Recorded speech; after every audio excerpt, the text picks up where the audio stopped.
এই রাত্রিবেলা করে হাজবেন্ড দিল আমার খাটুনিটি বাড়িয়ে। কড়াইয়ে কাঁচকলার তরকারি ফুটছে, এদিকে ময়দা মাখিয়ে রেখেছি, ও এলে গরম গরম ভেজিয়ে দেবো। বেশ মজাই লাগছিল। অর্ধেক রান্না হয়ে গেছে, শুধু রুটিটাই বাকি। আসলে খেয়ে একটু নিচে হাঁটতে যাব। হে ভগবান! এদিকে উনি অফিস থেকে ফেরার সময় গাদাখানিক মাছ নিয়ে হাজির। কি গো, এত রাত্রি করে মাছ কেন এনেছো? আমি কিন্তু এখন রান্না করতে পারবো না, রান্না আমার হয়ে গেছে। সে বলে, ফ্রেশ মাছ পেয়েছি তো, তাড়াতাড়ি রান্না করো, নইলে ফ্রিজে রাখলে যাবে স্বাদ নষ্ট হয়ে।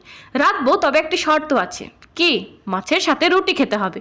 সে বলে ওঠে, তুমি যদি আমায় মাছের সাথে রুটি খাওয়াতে পারো তবে আমি তাতেও রাজি। এই কথা বলে সে যায় ফ্রেশ হতে। এদিকে আমি কিচেনে ভ্যাবলার মতো থ হয়ে দাঁড়িয়ে থাকি। মাছের সাথে রুটি কথাটি দ্বিতীয়বার ভাবতেই কেমন যেন গাটা গুলে ওঠে। তাড়াহুড়ো করে ময়দা মাখাটা ডাস্টবিনে ফেলে একদিকে ভাতের হাঁড়ি, অপরদিকে মাছের কারি উনানে বসিয়ে দিই।